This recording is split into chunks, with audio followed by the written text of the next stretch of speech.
Welcome to the Dirt Trail Running Podcast. My name is Michelle Hartwig, and I am your host. And I am here tonight with my co-host, Crystal the Pistol. Hello, everybody. How's it going? And my son wants to make sure anybody that's watching us now, they go over, click the subscribe button that's on our page. And if you're listening to us on the podcast, head over to our YouTube channel and subscribe to it, please. It helps us out a ton. And so tonight we have a really great guest. We have Coach Ashley Vu, and she is a coach at Ornery Mule Racing. She's an ultra runner and a mom, and we're looking forward to getting to know her. Thank you so much.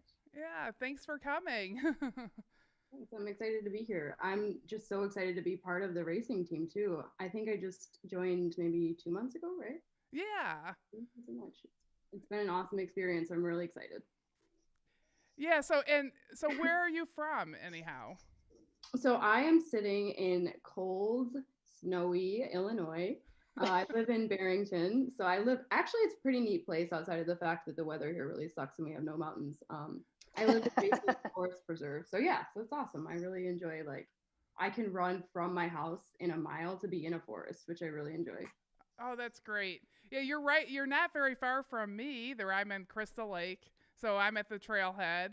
And I mean, I used to work in Barrington, so I probably right downtown Barrington. You know where the little hot dog stand is? By the train station? Yeah. Yeah, I worked in the office building that was right there. Oh, that's awesome. Yeah. I feel like all that stuff is closed down because of COVID. I never leave my house to go downtown anymore, but yeah, it's a happy little spot. Okay. Yeah, it's a very nice town. What are the forest preserves over by you? Oh my gosh. If you have not been here, they are plentiful. It's amazing that this is here just randomly in the middle of Illinois. I live next to the different Lake County Forest Preserves. I live next to Cuba Marsh is one. There's Deer Grove within running distance from me. Bussy Woods. Trying to think what else. Crystal's nodding her head. Do you know? I've run at Bussy Woods. I like it there. Yeah, I've done Bussy Woods, but what's the first one? Cuba Marsh. And Cuba Marsh, shockingly, they say it has the most wildlife of any place in Illinois. It's amazing. So what? Oh, that I'm gonna have to take. That is so close to me. It's literally right down the road, and there's trails. How many miles of trails are over in that area? So Cuba Marsh is really small. Unfortunately, it's just 2 miles, which for us is not enough, right? Right. But Deer Grove actually has single track, which is tough to come by. And theirs, I want to say it's 9 miles you can get out of there.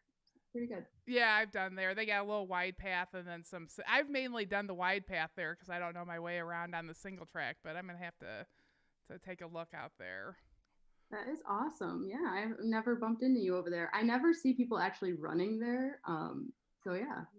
Oh, it's been a while. I've got some good, in Crystal Lake, we have some great trails. So but you get bored of them. It's kind of nice. I mean, we have great trails. I shouldn't say we get bored. I appreciate them, but it is nice to go out someplace else.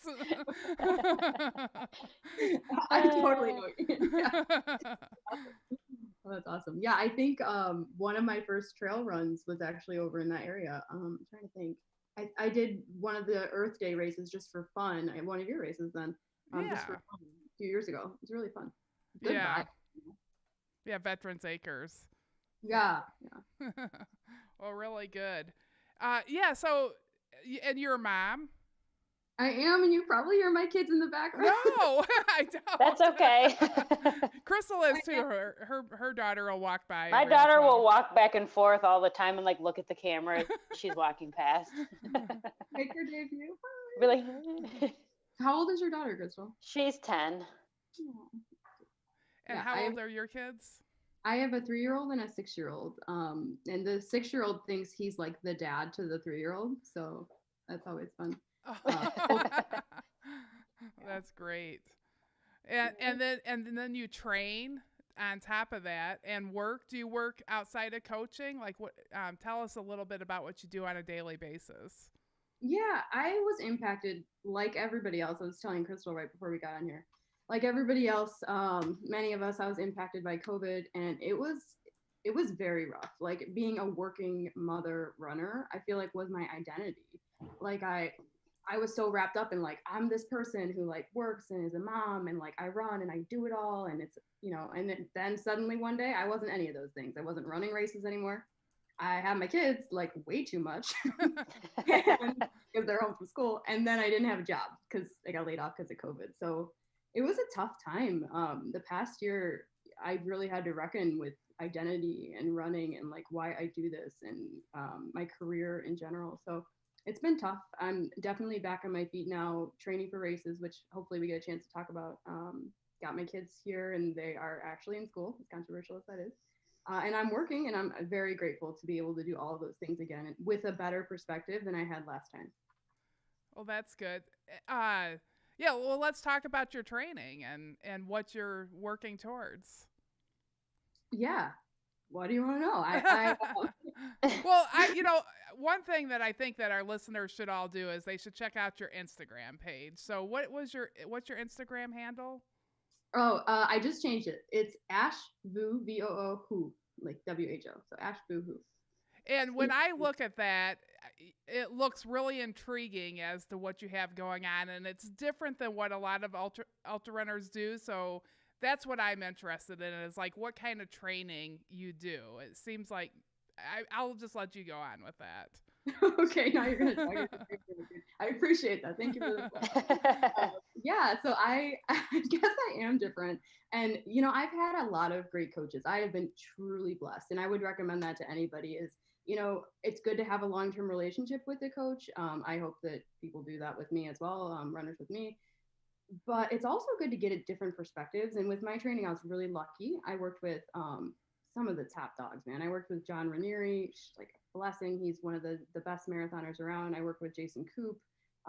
He writes the books on ultra running, and I mean, it's just a privilege. He coaches some of the top elites, and now I work with Camille and her husband Connor, and I've been with them for a little over a year and a half, I want to say. And I mean, I've just been super lucky to have these awesome coaches, especially now Connor and Camille.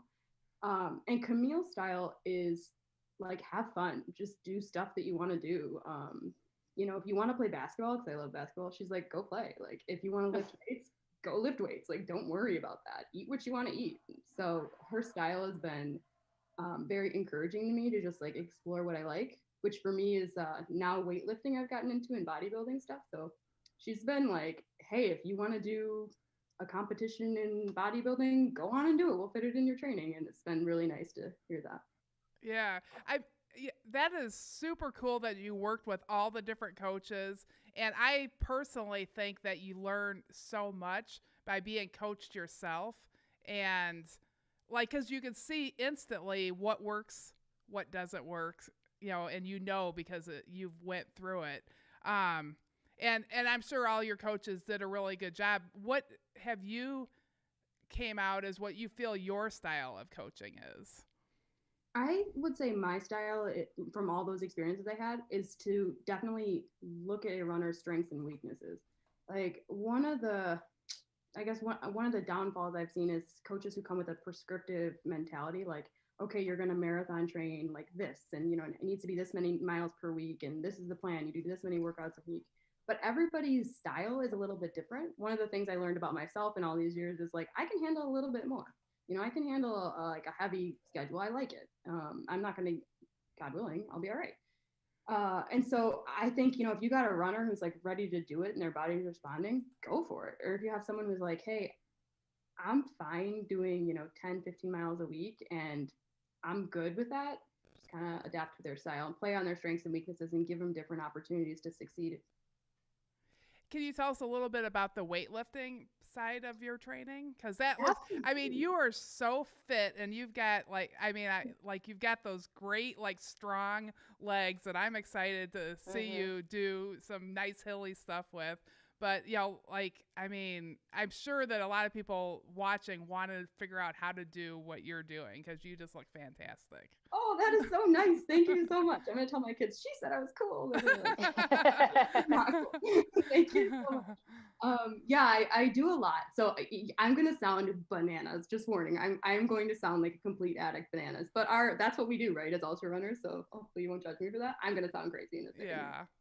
I train on top of my running. I also train a full bodybuilding schedule. So I am kind of like dabbling in that world. And like I said, Camille has been really supportive of that. And I am so grateful because most coaches would probably be like, no way, you're not doing that on top of running if you want to, run seriously. So I do, right now I'm kind of on a 8-week block or so trying to see how fit I could get for bodybuilding, considering potentially doing a show maybe next summer. We'll see how it goes. And so right now I'm trying to like make my arms bigger and actually taking my legs down a little bit. And that's been something that's like a weird concept for me. Caring about body and shape is just not like something that I ever thought of in sports before. But I realize now it actually is a sport. Building a body is a sport, and there's something to be respected about that. It's pretty hard work, and getting all that protein and the recovery, the building is tough. So every day we spend about an hour. I work with a bodybuilding coach who puts schedules together that are unique to where I need to improve in my physique. It's really fun. And then I read, and I could be wrong, are you a plant-based diet? I am 10 years vegetarian vegan. I was vegetarian for a while. I'm full vegan now for like over a year, but yeah, 10 years. It's a long time. And what made you? My daughter's vegan, and everybody has their own reasons for doing that. What was your reasoning? I mean, it's basically the philosophy that you guys know it, like be kind, and that was my whole thing, like, be kind to the earth and its creatures. And for me, it just made sense. And I'm not judging. My husband eats meat, and that's controversial too. My kids actually eat meat too, so I'm not judging. Everybody has their own choice to make. But for me personally, I just felt like I see such an opportunity to be kind to creatures. There's no reason to eat them that I can understand. And I think it's better for the environment overall. So you can cook really well. I actually, I am sponsored by Purple Carrot. It's kind of not much is going on since I'm not racing right now, but they did a great job last year. They sent me all my meals and stuff, made it pretty easy. So especially if you can find resources like that, it's really easy. It's a no-brainer. Okay. Elizabeth Laura is asking if you take a supplement or what kinds of proteins do you take? I do. I actually just switched. Am I allowed to say the names, Michelle? Yeah. Okay. I started saying names and then I realized I wasn't sure if I'm allowed. Okay. Yeah, so I'm not sponsored by any of these. This is like my actual opinion. Yeah. So I was taking Vegasport, which has 30 grams of protein. 30 grams of protein is actually a lot of protein. Some bodies like can't handle 30 grams of protein and their stomachs get really upset. For me, it's okay, but I would say everybody's different. So I was taking Vegasport Premium, the chocolate one, and now I just switched over to Garden of Life, also 30 grams of protein. So it's really, really a lot of protein. And so you do that like you do your meals, or do you do that after a workout? Like, how are you working that into your nutrition? Yeah, I mean, I have to eat. So like I would love to just like, be one of those people who has like tiny little meals and is like, just I have to actually eat though. So I eat like 5 meals, and then on top of that, I have my protein. So it's quite a bit. Yeah, I eat quite a bit. And that's one of the things I learned with the bodybuilding is like, I wasn't eating enough before. And thankfully I've never had, an eating disorder or anything like that. I've been spared from that. But when I first started tracking what I ate, like I was not eating enough for the volume I was running. Yeah, Camille's a good coach for that because I've seen her eat, and she talks about it a lot in her teaching and her. I don't know if she does her blog, but I used to read a blog post by her. Nano Hobbs is on, and she wants to know what your thoughts about collagen protein is. I think it's great, especially for your skin. So one of the things that the bodybuilding coach that I work with, that she talks about is for your skin, as you lose or gain a lot of weight, like with your arms right now, I'm growing my arms, I can't see them in this, but the skin is stretching, right? My arm's getting bigger. So getting that collagen can really help the elasticity in your skin is really important for that. Even if you're not taking it through a protein shake, taking it through a pill or taking it over your skin, it can be really positive. I do both of those, but I use a plant-based collagen. I can't remember the name. Yeah. So I've read, you'll have to confirm this, but I read that you can't make collagen yourself from plant-based sources outside of these supplements. So that's why I started taking these supplements. Okay. Well, that's good. Yeah. I don't really know much about competition. I've heard of other people that do it. I can see clearly that to me, I give you 10 stars. You're going to do great. But, tell us, what is that and what do you need to, like, how do you get yourself ready for that? And where are these competitions? Yeah, I haven't done a full competition yet. So I joined a competition team that is amazing. Like they're the elite team. They're amazing, and I'm honored to be on that team. Same way as I'm honored to be part of Ornery and Mule. And so this will be my like true novice season coming out and debuting this summer, assuming that all goes well. I say all that, God willing, because anything could happen, just like running. You never know. So hopefully everything goes well, and I'm able to do that. Preparing for that is really about, surprisingly for me, it's just about like nailing the food right. So they call it macros, the ratio of like protein to carbs to fat. I have to eat quite a bit of fat because of the amount of running I do. And it's just about nailing that in addition to my workouts. I would say that the food is even more important than like nailing the workouts. And one more thing I'll say about it. So I'll just be honest. Like when I first saw these competitions and these girls in bikinis and stuff, I'm like, I'm a feminist. This is not like I don't know. I'm an athlete, like I played basketball growing up. It didn't sit right with me seeing these people in bikinis. I felt weird about it as a feminist. And I know that a lot of people probably feel that way when you see the sport of bodybuilding. But what I will say is when you get into it and you see what it takes and you see how people are judged and the real sport of building a body, I got mad respect. Like it is hard as hell and it is amazing to how you can change your own physique. And like, it is a sport that is really to be admired, I think. Oh, I love that. That's a great description of it. So how does that go, then, like that's a pretty big balance between that and running. And actually when I did some like worked with weights and stuff, I didn't do bodybuilding, but I did try to work with a coach and work with weights. And I, like started getting injured when I added that on. And, just running, I was doing fine. But when I was doing both, so I'm thinking of what you said, and I'm wondering if I wasn't nailing the nutrition. Like, how do you get, keep a balance to where you're not getting injured? Yeah, I do think you bring up a good point, Michelle, that nutrition is key. Crystal, were you going to say something? I didn't want to interrupt you. Oh, no. I'm just listening. Oh, okay. Sorry. You look like you were going to say something. No. Yeah, I agree, though, that the nutrition is key. Personally, I have only been injured once in my life, and I'm super lucky for that. And it was when I wasn't nailing the nutrition. I was trying to diet down too much. I was like, no carbs, which is not a thing for runners. Like, no carbs is not a thing. That's not a thing. I do not recommend that to anyone ever. And so I got really low in my weight. I was running really fast, and I thought I was super cool, and that wasn't good for my body. I broke down. It told me that you're not feeling yourself enough, and it's gonna tell you that through breaking down. So that's what happened to me. I've heard that happening to other people. I also think though with coaching runners that some people are just more susceptible to it. So maybe there's a genetic component. What happened to you, Michelle? Well, I hadn't been injured for years. And, at the time I was 70 to 90 mile a week runner. I didn't back off on my mileage, and I added some pretty heavy, like I had a very tough coach that I respect a lot, but he wasn't really paying attention to my running and just like working the crap out of me on the strength and weights. And I just started getting injured. It didn't help me at all. It completely put me back on my training. So I could have been overdoing it, but there's also a good chance that I wasn't eating and, wasn't bringing in enough protein and stuff like that for my body to recover. Yeah, I bet that was it. Yeah. You got so much sleep with that kind of training.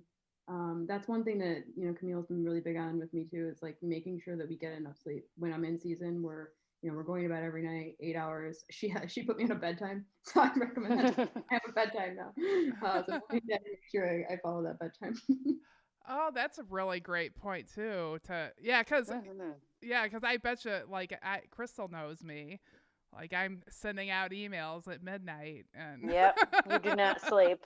I probably sleep enough for the three of us combined, so we're good. Okay, I'm seeing a bunch of stuff come up here on the side. So, Dan Darling, how do you feel running with the added muscle mass? Any issues with fuel or cardio?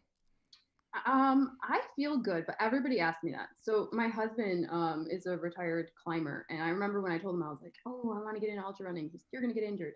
And then I did running, and I was fine. And then when I told him I wanted to get into bodybuilding, he's like, "You'll have too much muscle mass to really run fast." And I hear it, but I'm like, okay, now it's really on because you challenge me. And so, I have been doing it and I haven't really found that. We did what we call like a recomposition. So I hope it doesn't trigger anybody to talk about weight. I just want to say that as a preface, like weight is a sensitive thing and it's not for everybody to track their weight. For me, I do because of what my goals are, but it's not for everybody. But for me, with the recomposition that I did, we basically took my weight and redistributed it.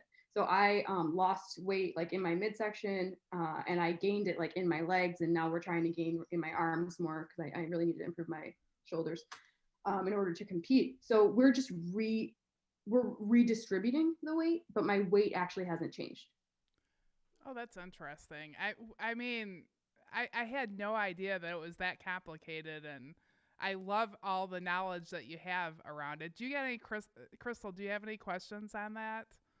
I've always just thought bodybuilding was so cool, especially for the women. I used to follow a girl on Instagram, and I can't remember her name, but she was a police officer. And anyway, it was like her from the beginning all the way through, and when she did her competitions, and it was just so cool to see the progression and her diet and her sleeping and her training and her, her how she did the same thing that you did, Ashley. She kind of, moved the weight around on her body, and it was just so cool to see. So I've like mad respect for you. That is tough stuff.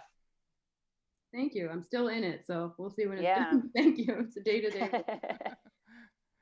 Well, I mean, we're so interested in this bodybuilding stuff, Mm-hmm. and you're a trail coach, but like we don't know much about the bodybuilding, so it's like very interesting to everybody. I can see in our chat as well, and we didn't ask actually, like when did you start running?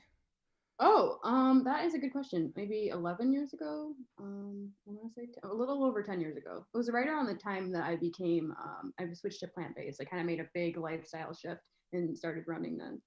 I actually, growing up, played basketball and I was a point guard. So I did quite a bit of running as part of that, but it was never like run for fun, just enjoy yourself and go out for a run. That was never a thing until I really became an adult. It wasn't an experience I had. And did you go right to like the ultra distance, or like, how did that progress? Oh no, I don't even know how I got to this point.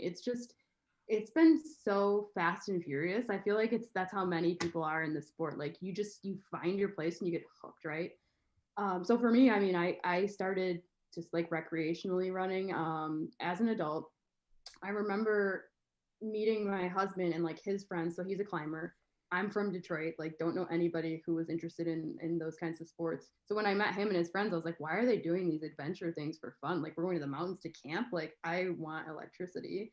So at first it was very hard, to like eat all of this. But seeing them and like how cool they were and the vibe, I'm like, yeah, this is right. Like these people are really kind. They are so down to earth. Like this is a good vibe that I want to be a part of. And so kind of got involved in that whole like outdoor community from there and really fell in love with running and running marathons at first. Not very well. I've never placed in a marathon. I don't think I've ever placed in the top like 20% of a marathon. But I really, after the marathons, I never felt like I had fully used up my juice. And so at the time, I think I was training with John at the time, and I said to John, like, I think I could go longer. I may not be super fast in the marathon, but I think I could go longer well. And so like my first couple ultras, I did pretty well. And I realized in that, like, okay, ultras not only like just a better vibe for me, but I think that's more of a fit with like what I'm good at. So I love this community. It's awesome.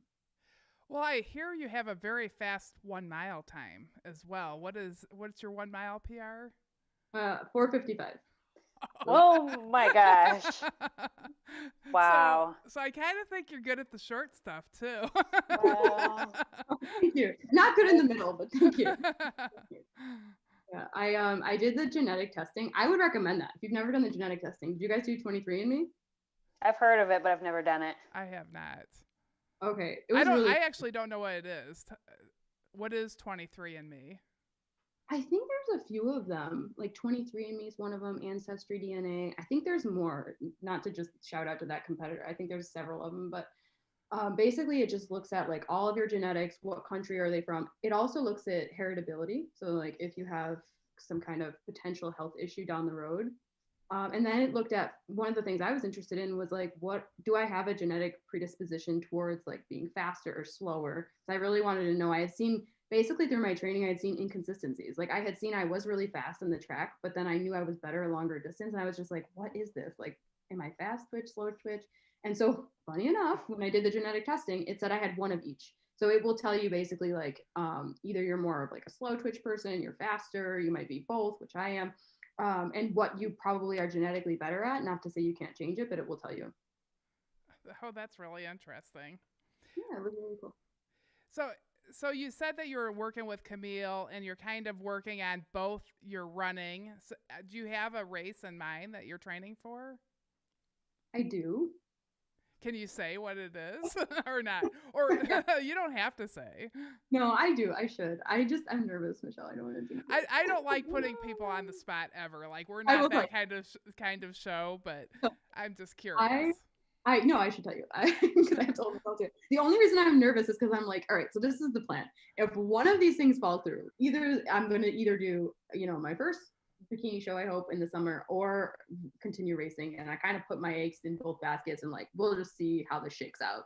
Like, as long as my coaches are down with that, we'll see how it shakes out.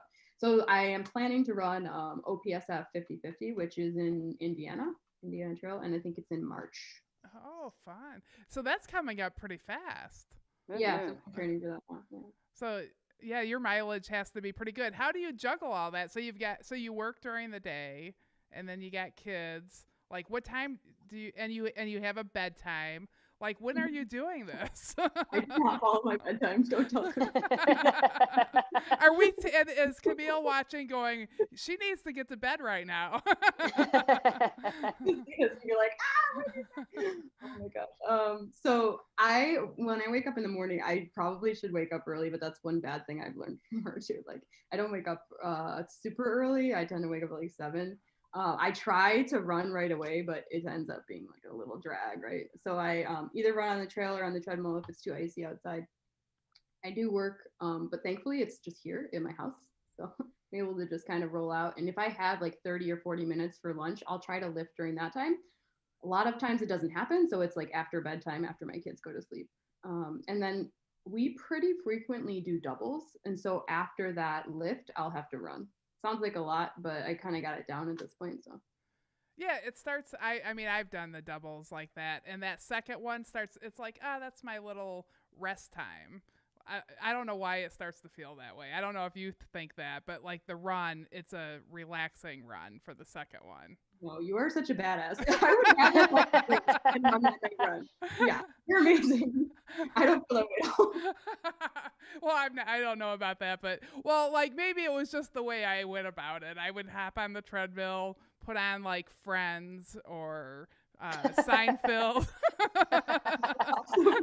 And I just thought, well, I'm running on a treadmill instead of sitting on a couch watching a good sitcom. That is awesome. I'm taking that tip. Thank you. Do you run outside then for that second run? So it must be pretty late. Not really. Like during Christmas time, I was having fun watching the Christmas lights at night, so I would run outside at night a lot.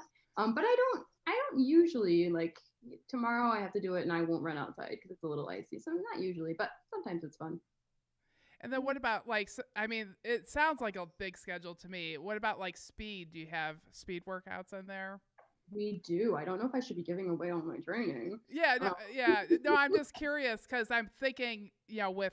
I'm curious about you getting injured. Really, is how you balance all that. Like it just sounds like so much. So and like how do people figure out how to balance that? Yeah, so I do it's a little complicated, but I do speed twice a week, and I do have off weeks where I'll just come back and kind of recover, and so that I'm not working super hard every week. And Connor and Camille are really good about like checking in how I'm feeling. If I'm feeling tired, we never push it. Even if I just feel like a little something, we don't push it. I take the time off right away, and I would recommend that to everyone. Wednesday is usually the day where I do speed, and on that day I'll just like shake out at night a little bit, so I won't do a double that's hard that day. And the speed's not like long speed. And then on the weekend I do my long run, which is, I would say, every other week or so. It's like a spicy long run where it's really hard, and then the other week it's pretty easy. Yeah, that's so. What athlete would you work well with? Do you think like so somebody watching and they're listening to all the stuff you do? Like, who do you think that you could really mold, and what would excite you in coaching somebody? I think someone who wants to really find what their potential is. If someone's like they really want to like compete in the sport and find what their niche is, that would be good. If you want to like place in an age group, if you want to do really well, I could help find what that niche is. So one of the things for me, I mean, even just challenging myself on like running those short distance runs, like I never knew that I could run that fast of a mile time, but it was being exposed to it that made me realize that I had that strength in that area. I'd been running marathons like pretty okay for years and didn't even know I could run on the track quickly. But that's one thing that I bring, I think, to runners. I've also had people reach out to me who are really interested in strength training. I don't know what that's about. So they'll have me look over if you're trying to combine strength training with your running. I've looked over a lot of those plans and given feedback there as well. That's good. Do you got any questions on that, Crystal? I'm actually just curious about the bodybuilding more. So That's I know because we don't get to talk to a lot of bodybuilders, so it's very exciting for us.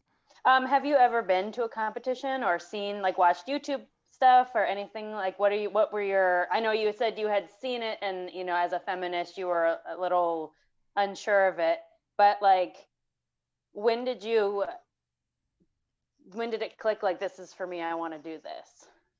I think it's kind of like running, where I kind of just did it and I was like, I like the way this feels. So I started just exploring with weights, and I saw that I was getting muscle mass pretty quickly. And so I started like exploring it more, and it was fun. And I remember talking to my coach about it at the time, and the coach said, don't do it. It's bad. You'll add muscle mass. Same thing as my husband said. And I just got really interested in it. I started studying it more and like watching videos on YouTube about it and following people. And I was really intrigued by it. And everybody said, everybody, you cannot run and do bodybuilding. Like you're just going to take, when you run, you're just going to take from your muscle mass, and they're the complete opposites. And I'm like, I don't know. We'll see. Like, let's try it and see. It's not true for me so far, but I really enjoy it. I think you can do both. And I have put on substantial size in my legs and still been able to run at the same speeds. So I don't think that that's true necessarily for everyone. Right now, we're taking my legs down a little bit in order to compete in bikini. You're not supposed to have like really big legs. But I don't think it's made me any slower personally. The numbers don't show that. Do you think that you work just as well with like a male runner or female runner? Do you have any preference on that? I don't. I will say the only people that have really shown any interest are all men. So I don't know what that's. I would love to work with a female runner, but I have never worked with a female runner yet. So I will just say that much. I think a lot of people are afraid to put on as much muscle mass because women were told a lot of times like, don't put on muscle mass. Women, you're gonna get bulky. Guys don't want to see that. And I was like, who gives a shit? Yeah. Do what you want to do, right? Like, if someone's comfortable with that, I would be totally fine with that. I have really broad shoulders. My waist is 10 inches smaller than my shoulders. Like, I don't care. Doesn't matter. I think it's changing a little bit. I remember when I first started running and I added some cycling on, and I remember a girl at the gym, she's like, "Oh, you can't cycle, like your legs are going to get bigger, and your legs are big enough as they are." Like and I'm like, "Well, I like to bike and it's fun to go, like, and if it makes my legs bigger, well, they're still strong. This is me, and and I'm healthy and I'm strong." And Yeah. but I do think that people are getting more used to. I think that's a more comfortable thing that people are saying. What do you guys think? Yeah, I think so. Yeah, I hope I so. think so. Yeah, yeah. Because I feel like females are, in general, kind of just doing whatever the hell they want to do, and if that's bodybuilding, then bodybuilding. If that's climbing mountains, then climbing mountains. If it's swimming the English Channel, you swim that channel, girl. Like whatever it is that you want to do. So I think, yeah, I think it's definitely getting a little more acceptable. I will say I did have a coach that said that I need to lose muscle weight. And I was like, I went to the doctor. I was like, I had hardly any body fat on me, but I still was like 160, but had hardly any body fat on me. And I'm like, well, my coach says I need to lose weight. And she's like, you can't really lose weight unless you lose, muscle weight. And so I told my coach, she's like, well, you need to lose muscle weight. And I'm like, you know what? I think I need to eat and I need to run. Right? And I quit worrying about it, and I did way better. And actually, I always did better at a little bit higher weight, and eating enough instead of like I mean I did get thinner. I listened to the coach, and I was like counting like everything and got down. But I think that it's a very healthy to be what's right for your body. Yeah, I totally agree, Michelle. And like nourishing your body and just generally like relaxing, it can't be good for people to be stressing out. It's not healthy, right? Yeah, that was, I was like stressed out over it, like thinking about it. And then when but I eat, good food. So, but what I'm saying is I feel like you're expressing a very good body image for women, Oh, and I appreciate that. well, thank you. That's really nice. Yes, for sure. What do your kids think about all the work that you do and the bodybuilding? And I know the 3-year-old might not understand it, but the 6-year-old might a little bit. Yeah, the 6-year-old is so funny. He's always trying to like step up his game to our level. So my husband's an athlete too. He's a retired, climber, and so he trains as well. He's not out climbing right now. He just goes for fun every once in a while. But we both work out quite a bit, and the kids are always trying to like, exercise like us. They try to lift weights. My little one is he's like, my biceps aren't big enough, mom. You're Oh, like you're fine. that's so cute. He has a six pack. I'm like, your abs are better than mine, dude. You're good. They're fine. They're so cute though. Oh, you're a good example for them. That's so great. Wow. That's so funny because my daughter's kind of the same way, and I would take pictures of her like at the park or doing whatever, and people would be like, "Dang, look at her muscles." I'm like, "I know. Look at her. She's like 8, and she's got these like this ripped back, and here I am like, oh, Right, that's awesome. jealous of my kids' back muscles." You're so lucky. Oh, Well, that's good. So anybody listening, like Coach Ashley we think that you'll be a great coach for anybody. And I'm super excited to have you on with Ornery Mule Race, and thank you so much for trusting to work with us. We love the kindness part for sure. Thank you so much. It is such an honor. This has been such a great experience. When I was looking for places to coach, I mean, I thought, okay, maybe I'll go out and coach myself. I looked at all of the teams out there, all of them, including teams that I had been a part of in the past, and it was easy for me. Like the only one that I reached out to was you guys. Just so everybody knows, I selected Ornery Mule. I really want to work with this organization because I believe in what you stand for. I've been to the races, and I believe in the belief of kindness and ordinary people doing awesome stuff. I love it. Yes. Awesome. Well, so is there anything else that we didn't cover about your training, about coaching that you were like, that, people might want to hear that we didn't ask? Yeah. So one thing I was passionate about. So we were originally supposed to have this discussion on MLK Day, and I know that I don't remember why. I think my kids got off school, or for some we had a scheduling snafu, and for some reason this ended up being today. So I was thinking that we were going to talk then, and I did want to make a little plug for something, if it's all right, if we have a few minutes. Oh, I love it. Yeah, we as Sure. much time as you want. If you want to go 2 hours, we're here. No. So I just feel like it's something that's not talked about a lot, and I don't know if I'm the perfect person to talk about it, but I definitely just wanted to take this opportunity and every opportunity I have to just mention the huge gap that we have right now, not only for women in our sport, but for people of color. I'm biracial. My mom is Arab. My dad's African American. And I have found, even though I'm not thinking about that when I'm racing, of course, I have found that there is a little bit of a gap there. And I think that especially right now, as we're in these challenging times and these systemic issues are really coming up, that we have to be mindful about disparities in our sport and just really be welcoming to other people who, like myself, may not have backgrounds that introduced us to running or the trails growing up.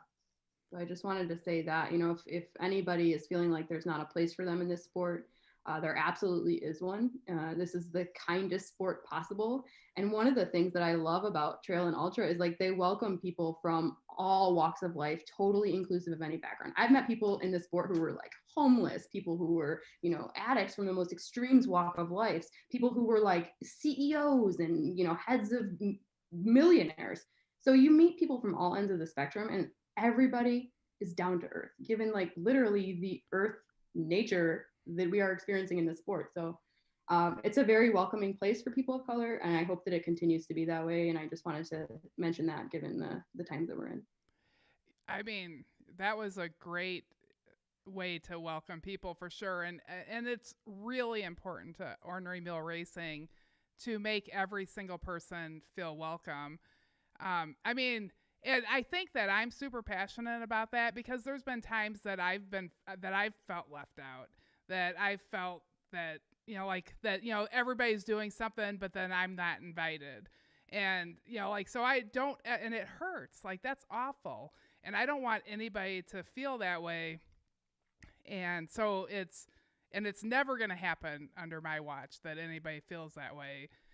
And I want, but I also think that there's things that we need to learn to help, make sure, how do we do that? How do we make people that don't look like us, feel welcome? How, I mean, we made a sticker, and, that's not big, but at least, we like, and I thought how silly it is that most stickers, it's like a white lady and a white male on the sticker, and then I had my daughter's girlfriend make a sticker, and nobody was white. Like, it was just one little tiny thing. But what is some other stuff that we can do to help everybody feel welcome and make sure that they know that? I like what you said about telling everybody how kind it is. But what else do you think we could do?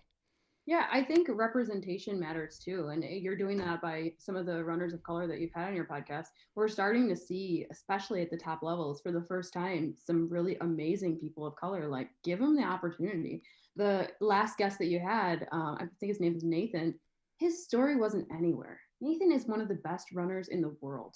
And his story wasn't anywhere. Like, you guys were one of the only podcasts that took the time to like talk to him about his journey. And after that, a couple of people picked him up. But like, that's just, that's kind of how it is. Like, the top runners stay within their little circle that looks all like them.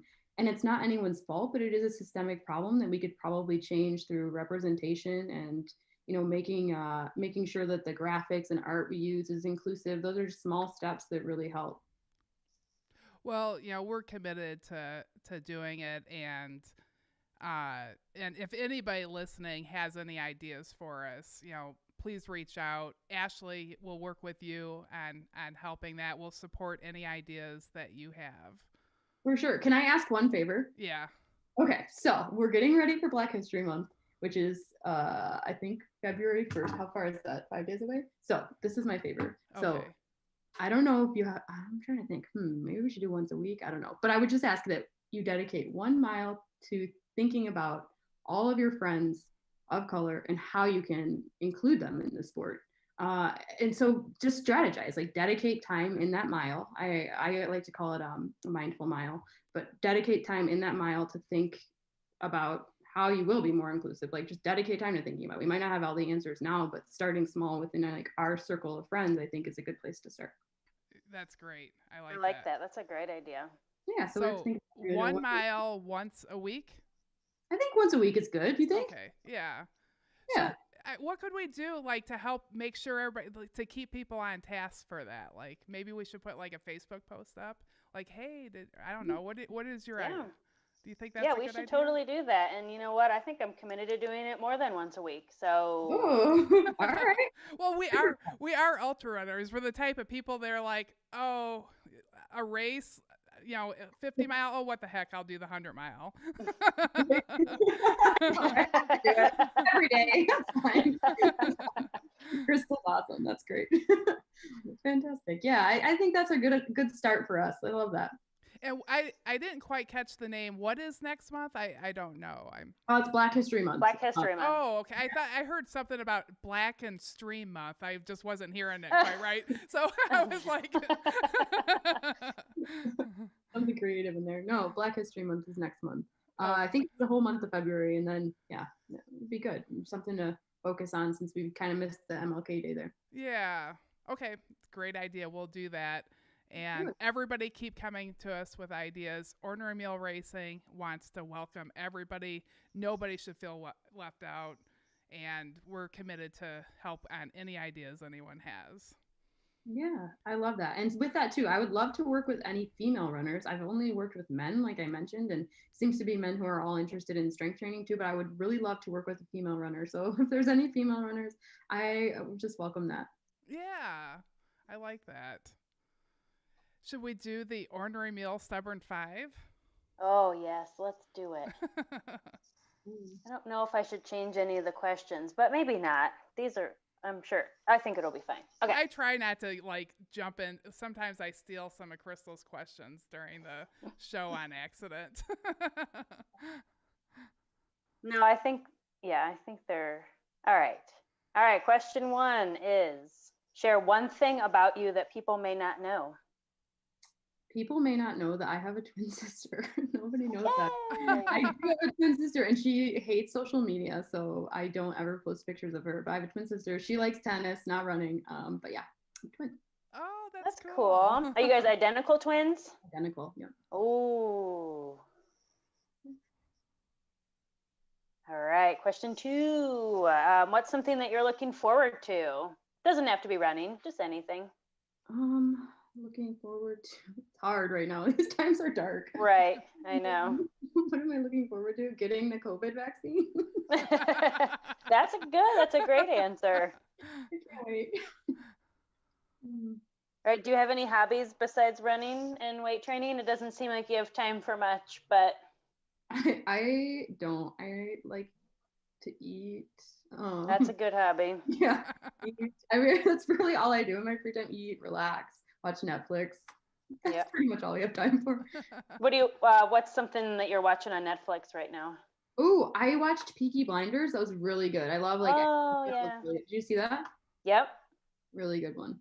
I love Peaky Blinders. I like going back and looking at older shows that they pop back on and off Netflix, and people are all into the new stuff, and I'm like, but wait a minute, what about this show that came out a few years ago? This one was good too. But yeah, I love Peaky Blinders. That was good stuff. Yeah, I'm gonna have to pick your brain, Crystal. Oh my gosh, I loved Peaky Blinders. Anyway, that's a whole other podcast talking about Peaky Blinders. I'm gonna have to make a note of that because I just finished a series and so I need to find a new show to watch. What did you finish, Michelle? It wasn't on Netflix, but I watched Mr. Robot on Prime. Oh yeah. Oh yeah. And that was really good. But I had to pay attention. There wasn't no falling asleep while watching it because you had and then waking up, which happens because I get home pretty late usually. But it was really good. That was a good show. So Peaky. Yeah, Peaky Blinders is good. I'm writing it down. I might make that my show tonight when I get home. There you go. Perfect timing. It's a good one to start. Okay, next question is, do you have an influence in your life or someone that you look up to? Someone that I look up to. Well, the first one is pretty obvious. My coach. You know, I really look up to her really closely. She's just amazing. Like, she really wants to make runners in the sport, and it's not just about her own career, but I really believe she's invested in my development, and it's something that I've learned too as a coach to give back myself. So she's definitely a big reason and resource for me. And then my family, my mom, a huge influence. She's just amazing. She was 16 when she had me. Like, I cannot even imagine. Being a mom is hard, and I'm in my 30s. It's like hard. I cannot imagine at 16, you know, by yourself. Dad was, MIA. So she's awesome, and she's just amazing. When I think about hard times and like that I'm facing challenges I don't know what to do with, I'm like, she was 16 and had twins, and she made it. And I went to college. It's like, I was the first person to go to college. It's crazy. She did all of that. So that's just a huge inspiration. She's amazing. Oh my gosh, for sure. Go mom. Yay. Oh, she's awesome. We love Ashley's mom. That is really cool. And now she gets to be very young and as a grandma. I know. People always think we're sisters. I'm like, Mom. She's amazing. All right. Last question is, what is your favorite treat for a job well done? Ooh, oh, Crystal, I hope this is okay, but it's definitely a drink. Yeah. Definitely a drink. After a race, sometimes before a run even. Like, I don't know. I definitely like to have wine. I think it's okay in moderation, so that's my favorite. Like red, what kind of wine white? do you drink? Yeah, red, white. What are you doing? I like white wine, which is, I like beer too, but mostly like ciders, but I like white wines a lot. So good. Yeah. Nice. Yeah. Is that awesome. Was that That's 5? it. That was okay. 5. Unless I can't count. No, that was 5. Okay. Awesome. Yeah, very good. Yeah. So let's see, what else we got? So we got our Patreon, asking everybody to come on over to our Patreon page. We'll talk with Ashley for a little while after this, and like that kind of stuff goes on our Patreon page. And sometimes it's kind of fun. There's no format, and you never know what we might talk about. Some of it we put up there for free, so check it out, even if you're not a paid patron. But you could join for only $1 a month, and we do some good stuff on there. Let's see, what else do we got? I think that's it. Are you going to give Jeff Goodmanson a shout out? No, that's actually... Well, we could give Jeff Goodmanson Well, I'm going to give him a shout out anyways. Hey, Jeff. Yeah, that was actually an accident because Crystal has a script, and this was from an old one, and I forgot to update like who we're giving shout outs to. So I'm sorry. Oh, that's okay. Let's see who did something awesome this week on social media that we could. You know who did something awesome? Literally everyone that's ordering those sweatshirts. There's like 1,000 people that are ordering all those sweatshirts, and I think it is both hilarious and awesome. I just was like getting ready to put it in the order, and I'm like, okay, I know I didn't order enough. I'm like, I just want to make sure I like take care of those like 5 people that we didn't have their size. So I just put a quick post up. I'm like, hey, if anybody was gonna get one of those hoodies, let me know. Well, the post just blew up, and it's like over 100 hoodies right now. And like it's all I've been doing today is making a spreadsheet and like trying to keep up, and then like marking each one is done, and so it was pretty funny. So I said we're like the whole Midwest, we're gonna look like a bunch of M&Ms with with all of our different colored hoodies. But they're good sweatshirts. Like, I already have 2 of them, and you know how hard it is for me not to order more. I saw them and I'm like, ooh, black, ooh, orange, ooh, this color. I'm like, no, I already have 2. Stop. I think that orange one's gonna be really cool. There's no pictures of it, And that's what I'm gonna order for myself, because like when I go up to Wisconsin, sometimes you run in areas that is hunting areas, and I think having an orange hoodie might be a good idea. But they're really nice hoodies. They're like jackets, but they're a hoodie. So you wear it over top. It's got pockets. It's like a soft, stretchy material, so it's comfortable. It's got like little thumb holes. It's got a hood that comes up. Like I wear it. I don't ever wear a zip-up jacket now. I absolutely prefer this hoodie. And there's going to be a lot of them out there. Because we sold out. I just got done having about 50 of them, I think, and we sold out in like 10 minutes. I mean, there's like 3 left over right now. So we need to have some kind of get together where you cannot come unless you wear one of those sweatshirts. Oh, absolutely. Take a big picture of everyone in one of those sweatshirts. I already have a place in mind. I totally want to do that, like a fat ass sort of event. Yeah. And because there's this one park that I like to go to, but it's not big enough for a race. And I think it would be, and it's got a really great pavilion for people to hang out at. And my husband keeps saying, oh, we need to have like a party here and have everybody over. I think that it needs to be the sweatshirt party, and it's going to happen when COVID's not around. We'll have our big hoodie party. Is that what we're going to call it? The sweatshirt party? Yeah, the sweatshirt. And we could do like maybe like a big pyramid of people. Oh my gosh.